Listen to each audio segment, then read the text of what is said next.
So, ladies and gents, we are back for this episode of the Iraq Football Podcast. I'm here with Super Agent Hashim. Salam, guys. Well, good to see you back here. Good to see you, bro. Wish it was under different circumstances. It's but crazy how different the vibe is today since the last podcast, man. Like the last one, we were sat down recording and celebrating, watching Kuwait draw with Jordan, and it's only been a couple of months. Yeah. So much has changed. It's insane. But we're here to talk about all of that. We're going to be having an honest conversation. I want you guys to join in. But before we do that, please follow the channel, subscribe, like, all of that. And yeah, let's jump straight into it, Hashim. We'll start talking about the first game. Yep. And then we'll make our way to the second game and then Casas and everything that followed with that. Yep. Perfect. What do you think of the first game? Well, the first game, obviously building up to it, we obviously discussed this before. We said that these two games are must-win games, and we went into it I would say pretty confident. Everyone was going into the Kuwait game pretty confident, knowing we had our squad, our main squad playing. Most players were available. Obviously, we know that Ali Hamadi news came out before as well that he wasn't going to be fit. Yeah. But we went in confident. We went in confident for sure. The game went on, and it was just more of the same that we've witnessed throughout this qualifying phase. That it was just lethargic. There was no urgency. Players were just making misplaced passes, lack of concentration, and I was like, right, okay, it's fine. Like this game, as long as we just get the 3 points, that's okay. Like it can be the same thing, but 1-0 win will be fine. They score. I'm like, this is going, and obviously we'll discuss the first goal. I think it's a lack of concentration from a number of players. Yeah. And it was a good goal, but at the end of the day, I think it could have been avoided. They scored a second, and at that point, you're thinking, it's a catastrophe, bro. At home, at Basra, 2-0 down to Kuwait, the worst team in the group. Yeah. It was a shock. I'm not gonna lie. I think it was a bit of a hangover from the Gulf Cup. We went to that. I want to record an episode after that, but those three performances were so devastating, were so embarrassing that I just didn't have the energy to record it. I couldn't believe what I was watching. Like so many fans had spent money, gone to Kuwait. Loads of Iraqis were there. Obviously, it wasn't the same as Asian Cup, but a lot of people were there, and to see the lack of effort, the lack of motivation, the lack of interest from the players in the squad, and I'm not just talking about their performances. I had it told to me from numerous people within the camp that no one's really taking it seriously. Yeah. And you know what? If we lost in that manner, but we went into, and I say no one, I'm talking about the players, not the managers. Yep. The managers were taking it seriously. But anyway, if we lost in those circumstances, but then we went to the rest of the qualifiers and we won convincingly, because that's what we were really focused on, right? Then I'll be like, okay, small sacrifice, no problem. It was worth the overall goal. But then we come to the Kuwait game, man.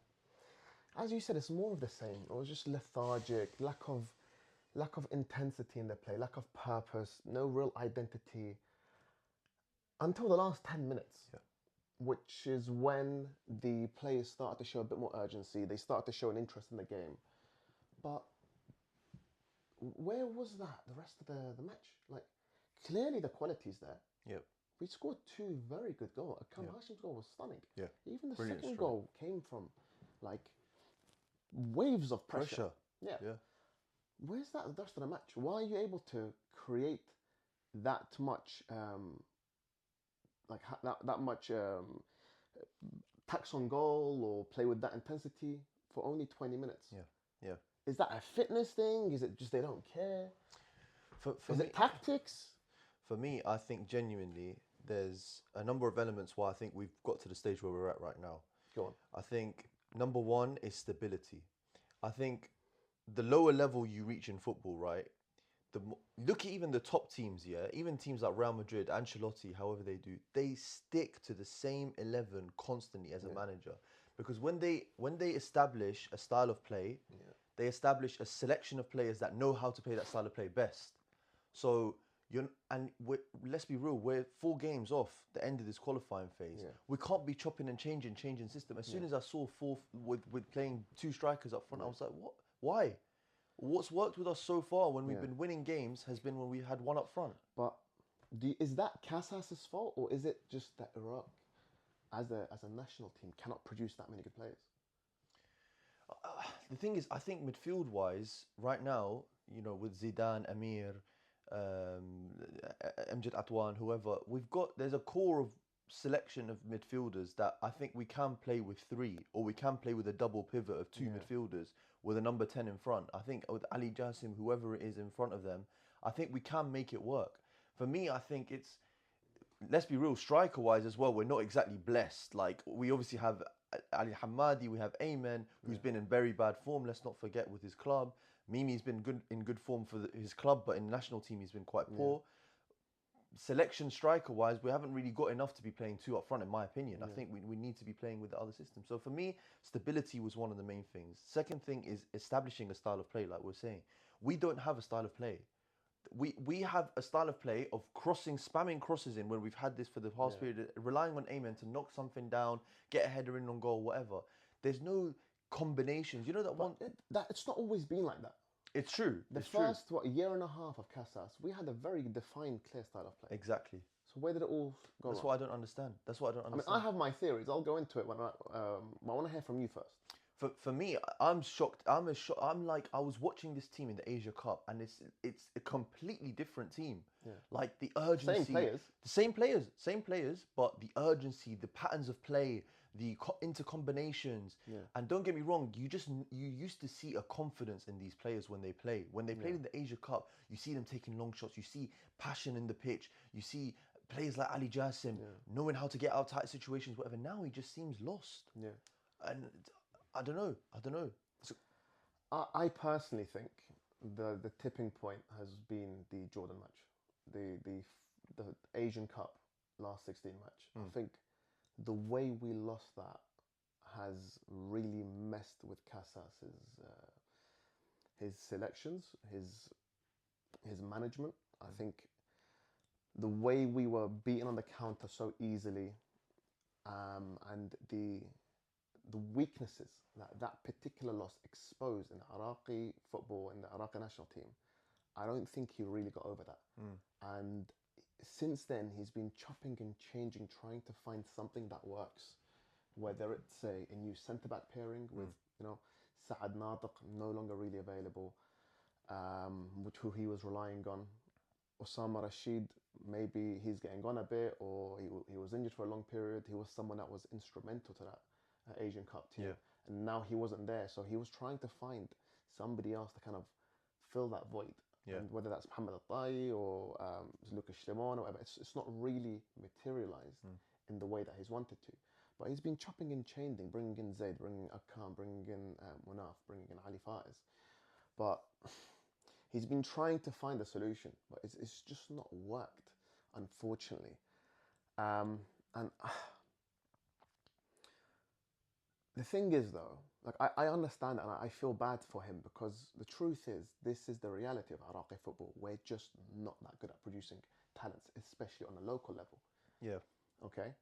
Now, if you want to blame his level of scouting, if you're going to tell me there are better players in the Iraqi league, okay, maybe there are 1 or 2, but bro, I'll be real, I've not seen them. Let's be honest, Iraq does not produce top talent. Very rarely we get a gem. Yeah. But even then, those gems get exposed. For example, Ali Jassim right now in Holland, barely getting a sniff. Yeah. Ali Jassim in Italy, barely getting a sniff. Amongst many others that have left Iraq and then been exposed for the low standard that they are, unfortunately.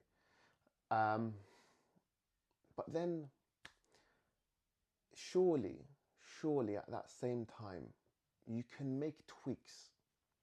Casas, you can make tweaks, but he's making wholesale changes game to game. That's my issue. And I think that really cost us. Yeah.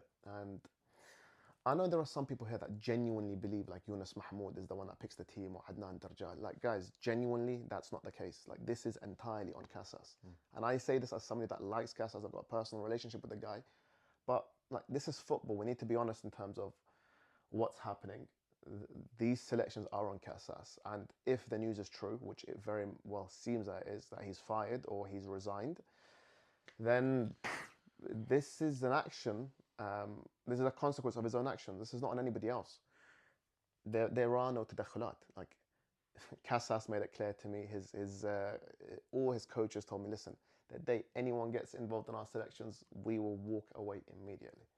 Okay, that was said on numerous occasions by numerous people. Yep. I have absolutely no doubt. Yeah, I think this is Casas. But Casas, again, he's not ma'soom. He's going to make mistakes, and he's been like very clearly exposed in some games. And here we are. We thought that we're going to go into this World Cup group. We're going to win against the bottom three.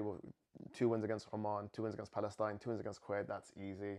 Maybe a win against Jordan, or maybe a win against maybe Korea if they come to Basra, and we'll be competing for top place. That's genuinely how we were expecting this to go. But we've dropped some silly points. I mean, the Kuwait match early on away, where Rabin got sent off for no real reason. Yeah. You could say, okay, that was bad luck. But then, man, the goals we conceded against Kuwait, those 2 goals were a joke. It was a joke. Absolute joke. Like, defensively, so avoidable, man. So avoidable. Again, it's hard because you want to say, oh, Casas messed up. He changed this. He brought this guy or whatever. But again, the argument can be made that Iraq don't produce talents. That's why he's having to rely on players that play in the Superettan and the second division in Sweden. Yeah. Because there are no local good centre backs. Who is there? Yeah. Zayd Tahsin, he was dropped for some reason. I don't know. I think Zayd's all right. Munaf was there.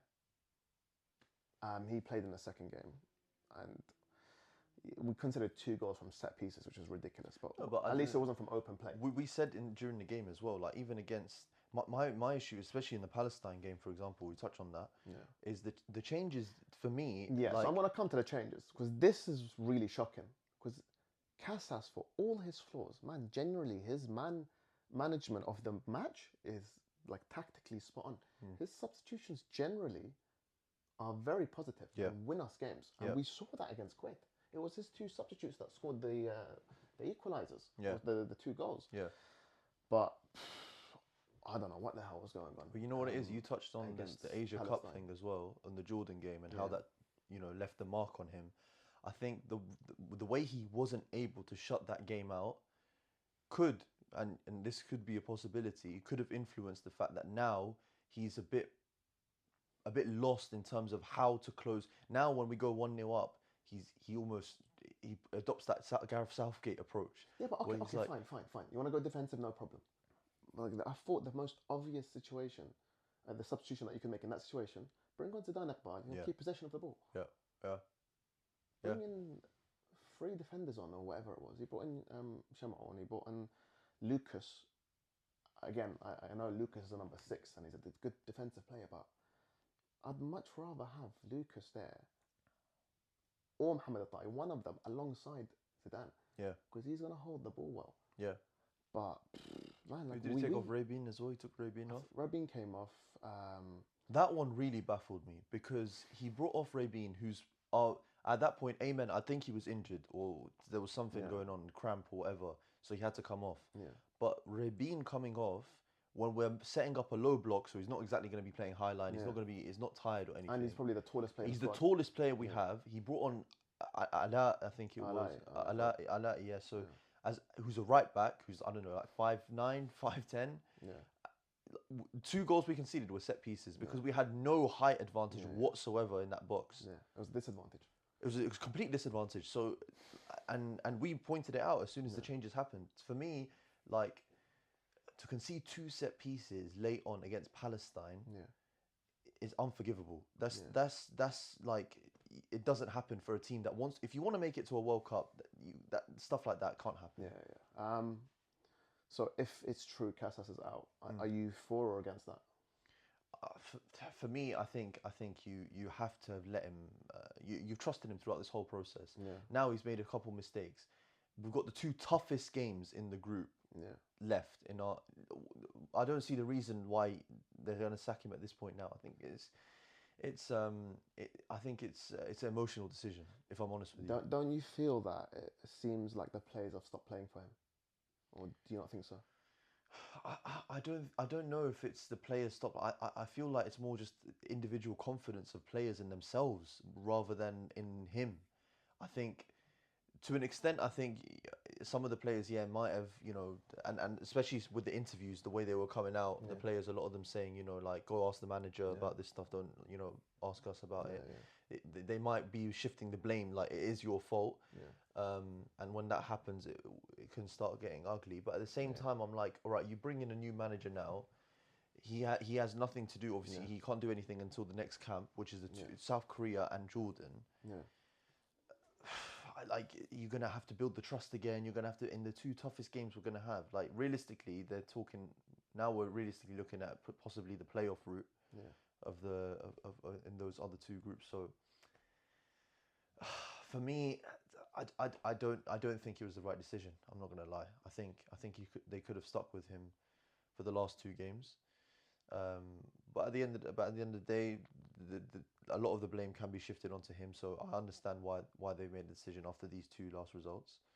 But looking at the options, I was looking at the options that they're discussing of who to bring in. I'm like, are these options realistically going to push us over the line? Are they realistically levels above what he's been able to do? Are their resumes of a standard that we're going to think, oh, you know what, this is going to be a drastic change now, and we're going to go through? I don't know. For me, it doesn't. There's no clear-cut route out other than him, I don't know what you think about it, to be honest. But to be honest, bro, I saw the names and none of them stood out as amazing. I do feel to some degree the players have stopped playing for the manager, and when that happens, there's no real turning back. That's always a massive worry when we get to that stage where you see the players not putting in effort, not working hard. And that seemed to be the case against Palestine. It seemed to be the case against Kuwait for the first 80 minutes. Yeah. But were they playing for the manager when they put all that effort in towards the end, or was that for the fans because it was in Basra? I don't know. The thing is, I feel with international football, it's not the same as clubs. When you say for a club, for example, players stop playing for the manager. With the national team, it's different because you're fighting for your national team. Like, there's a different element but of. Bro, players are human beings. They don't like the manager because they're not getting picked. It's true. They stop putting in effort, man. Like it's obvious it happens. Yeah. Just my conversations with players shows that it happens, unfortunately. But yeah, I don't know, man. The one thing I was hoping for is that with the Korea and Jordan game, will be the underdogs. There'll be less pressure. We can go in. Maybe that would help us. But even that hope's gone a little bit. I think I've come to accept that most likely, if we're going to survive and get to the World Cup, it's going to have to be the route of third and fourth, and then we hopefully can beat the likes of Qatar, UAE, who is it, Kyrgyzstan or whoever. I think it's Saudi. So, bro, tough teams, man. Indonesia, I think, are there. These are tough teams, bro. These Very are tough teams, man. These are not games we can walk through. No. Like, out of all of them, the best case scenario for us would be like Indonesia and I don't know, UAE. Yeah. And maybe we have a chance. Yeah. Of finishing top of that, but that's really it, bro. It's gonna be hard, and there's a big likelihood that we're not gonna be in the World Cup. Yeah. So I don't know. Like, I think we just need to. Do we just accept the fact that we're not very good, and we have to start focusing on the league, like we've been saying for a long time? The league has to be a priority. We don't produce players. There's no real youth level football. There's no academies across the country. Like, how do you solve this? Yeah, this is we've been discussing what needs to be done for a long time now, and obviously with this new regime, there's been developments.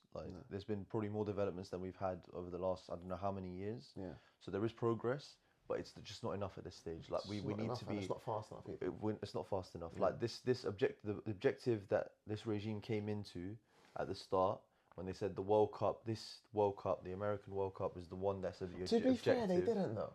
Didn't Yunus Mahmoud say like 2030 was the main goal? Yeah, but they were always pushing for, you know, even when the Asia Cup stuff happened, they were always saying the World Cup is our main objective. The World Cup's our main objective. Yeah, it's true that I think they did say the 2030 whatever World Cup would be the main objective, but even, you know, like this World Cup was something, especially considering the group we've been blessed with. We should be making it out. Like we might not get a chance like this again for a long time. Like we might get, I don't know, in 2030 we might be grouped with Japan and Saudi and all these other teams which are much tougher.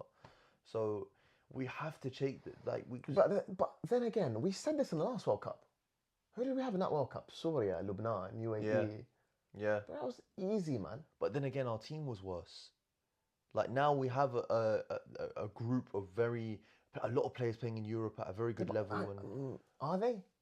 We say this, but bro, like realistically, in that squad, how many of them are consistently or regularly playing at a high level? Yeah, I mean, you have Zidane, you have Al-Hamadi. And he doesn't really start anyway, bless him. Yeah. So who do you have? Hassan Ali on the bench. Ali Jassim doesn't really feature. Yeah. The rest are like in Sweden. I wouldn't call that high level Amir football. gets in and out at Cracovia. In Poland, again, you have Dusky, who's a very good footballer. But, bro, like in terms of proper like quality, we need to accept the fact that we lack top quality players. And again, like I've said this previously, you can't build a national team relying on expats because you are not controlling the footballers that get developed in other countries. You don't know if you're going to get another Zidane Iqbal. You don't know if you're going to get another Ali Al-Hamadi because you have no say in that matter. That's just luck. That's chance. What you control as an FA is the footballers being developed in Iraq. You need to develop top quality footballers in Iraq to ensure that there are regular top quality ballers being developed, coming into the national team, coming through the youth ranks and being able to provide something for the national team. And we just don't have that. Like with Casas and all his scouting, bro, how many players have we actually bought from the local league that are new, that weren't previously there? Nobody. Ali Jassim, to an extent, but he was already like making. No, he was already in he's under 21. Only one really was probably like Akram Hashim, and he's been, you know, like he's barely featured. Yeah, I mean, you know, loads of people have been screaming for Mohamed Qasim for so long as well. Bro, don't get me started on that, man. The guy's not a footballer. But him and Qouqiya are last players I would bring to the national team. Wallahi al-azim. Like, unbelievable ego, minimal talent. Like Mohamed Qasim, bro, his IQ is atrocious. The guy gets the ball and just shoots when he used to play, 40, 50. That's not, bro. I saw a compilation of his shots. Like someone's bragging about him. And all the shots are like either keeper saves or they hit the crossbar or whatever. But that's not a good thing. Having a player taking that many shots from distance is not a good thing. Because it shows that you don't know how to retain the ball. It shows that you think you're bigger than the team. You can't hold possession. You just want to be the star. And bro, we have enough of those already. We have enough prima donnas. We have enough egos in the team. We need players that come in and play for the team. Don't come and tell me Mohamed Qasim this or Qouqiya that, bro. No chance. No chance. Yeah, that's the thing. Like we're saying, I think the level, at the end of the day, you compare the Iraqi league right now to all these other teams in the Khalij. It's just not. It's not on the same level. So again, we have to start. This is a project where we have to start grassroots level in Iraqi football. We need to establish good facilities, good coaching systems, in order to develop the best players from a younger age and grow them into the national team. But we also need to accept that takes a lot of time. It takes time. It takes so much time. It takes so much time. And the thing is, we were discussing this, there's a huge lack of patience in our country, unfortunately, and it's been like that for a long time, where we don't see the vision. We don't see that this takes time. This needs patience. A lot of it stems from arrogance as well. That people actually think Iraq are a good team. Bro, I get you love the country. I love the country. I love the national team. I love these players. But bro, like I'm also realistic. We are not a good team. There's a reason we only have one Asian Cup. There's a reason we have only qualified for the World Cup once. I think this last Asia Cup made people think it was a huge the way we were playing is a huge overachievement. To be able to play, like beat teams like Japan at this stage in our project, it's a huge overachievement. It's a bonus. Exactly. It set a precedent that people think that we're now at that level already. But look at this qualifying campaign: 1-0 wins, scrappy wins. This is the level. This is the level we're at. Realistically, like, is another manager going to change that?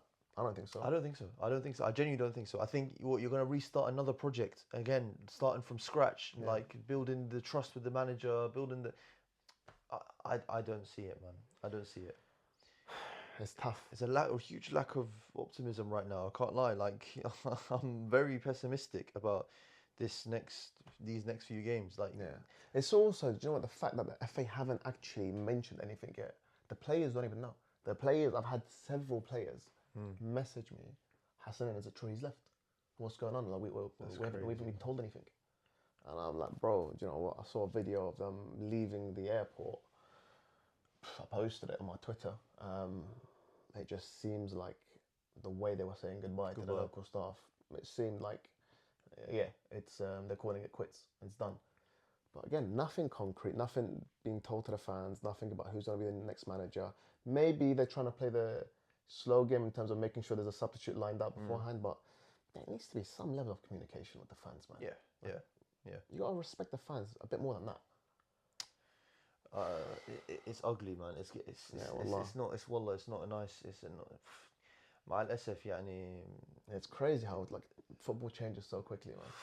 It's ridiculous. Well, wallah, I was looking at our videos from like a few months ago, and the levels of we were counting the dates, and this win here, and then and it's tragic, man. Because you know what? Like the worst bit is I'm a United fan.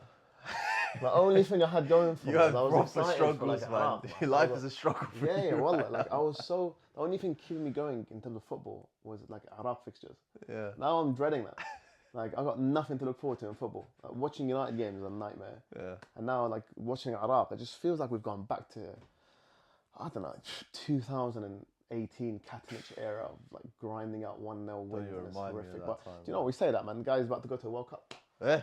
With Uzbekistan. So maybe it goes back to what we were saying. We are the donkeys. We are the crap team. We are the crap players. We don't know what we're doing. And Katanich is there with Uzbekistan about to qualify. I think 2 years into his campaign. Yeah. Like we have some serious questions to ask ourselves. We need to have some very frank discussions. But the problem is that the arrogance involved in people within the FA, with Iraqi fans, Iraqis in general, this sense of entitlement. Man, you can't have that discussion without accepting some hard to swallow truths. And I don't think a lot of our Iraqi fans are prepared to have that discussion. No. They want to blame Yunus Mahmoud because he apparently chooses the team. They want to blame me. if you saw my Twitter I've seen like people who are ridiculous. commenting and stuff like that. Wallah, you absolute imbeciles, man. Unfortunately, you know, people come from the worst people that you speak with. The people come from the point of view of ignorance, man. When people don't understand, they're shifting blame purely, just to put it on someone. When you don't understand, bro, it's better keep your mouth shut. Don't be shifting blame when you don't understand the full picture. It makes you look silly. Bro, I'll be honest with you. It's gonna upset a lot of people, but bro, 95% of football fans don't have a clue about it. It's true, man. It's true. And you just need to go and look on Twitter and you'll see exactly what I'm talking about, man. The majority of people that watch the game are morons. They've never had any real involvement with the game. They've never met a footballer, let alone played football at any decent level.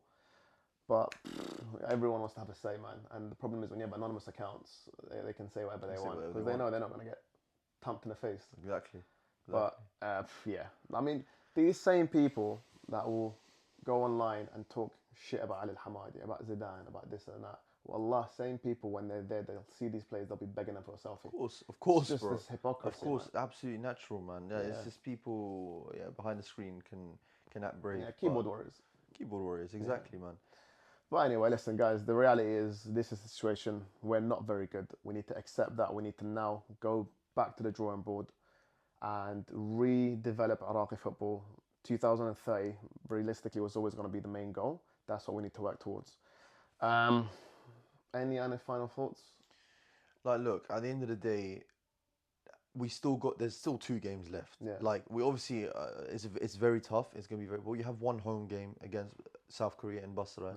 Who are desperate to win. But at the same time, we don't want fans to go to that stadium thinking, oh, it's done, it's done. No, like, at the end of the day, they have to go out, fully support. You never know, it's football, but football's magical. Like last minute goals, whatever, a moment of brilliance, whatever. Maybe they realize now they're serious. Wallah, they're looking at the country now. Yani, this is a brilliant chance for us to make millions of people happy. Yeah, one of them gets a moment of magic, brilliance through the support of people. And we get through. Jordan might feel the pressure, whatever. I'm trying to create some sort of optimism. Bro, but I hope something happens. I obviously want Iraq to win, but I also kind of get the negativity of the Iraqi people. You know, like they've had so little to look forward to. Yeah. And they want something, and football was supposed to be the outlet, and now that's not delivering. So I kind of get it to some degree, but also like, use your brains, guys. Like genuinely, if you think I'm at fault, if you think, bro, I had people telling me I tell Casas who to choose. Bro, I wish I mattered that much. Okay, I wish. What Asasi's asking Jose Mourinho tactical advice, yani. Hassan from London is gonna tell Luis Enrique's ex-assistant how to pick his line. I mean, you say that. Wallah al-Azim, I saw Abu Haloub, if you know who that is, that former defender. Yeah. Absolute moron, saying that, oh, there are girls that tell Casas pick these players because they want to see them, and he's on national TV saying this, bro. If that's who you have on TV, bro, like, what hopes do you have for the rest of the country? Wallah, I can't turn around and blame these Twitter morons. Like, if that guy's on national TV saying stuff like that, and he's been to be an expert opinion. Yeah, expert opinion.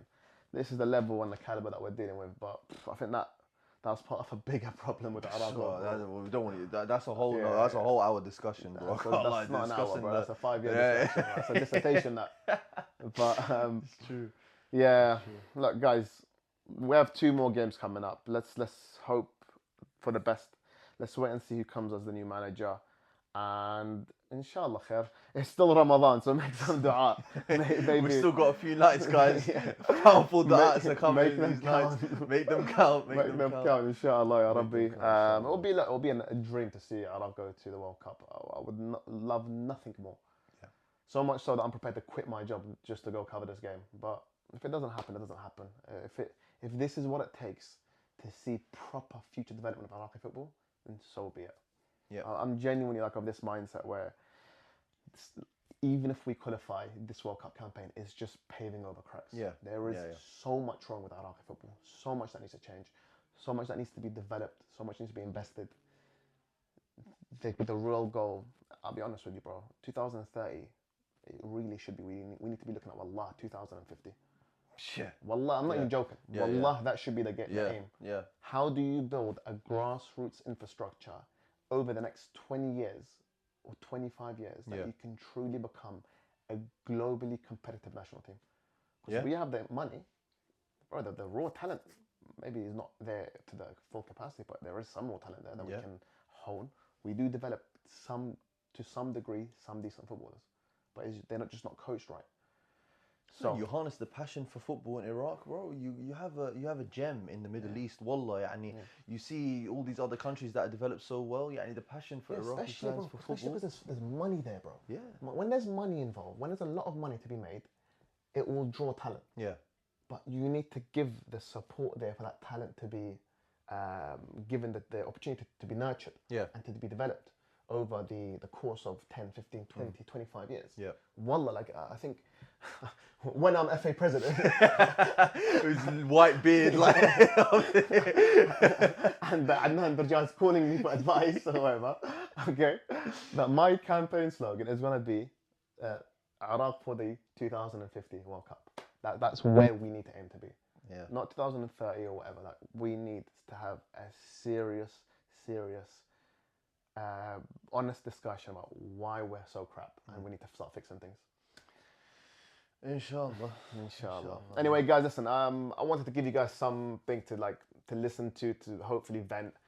These, of course, Casas might still be here. We don't really know. It looks like he's gone. We don't know. Let's be patient. I hope it was something for you guys to kind of feel a bit better about. Although this sounds really depressing now.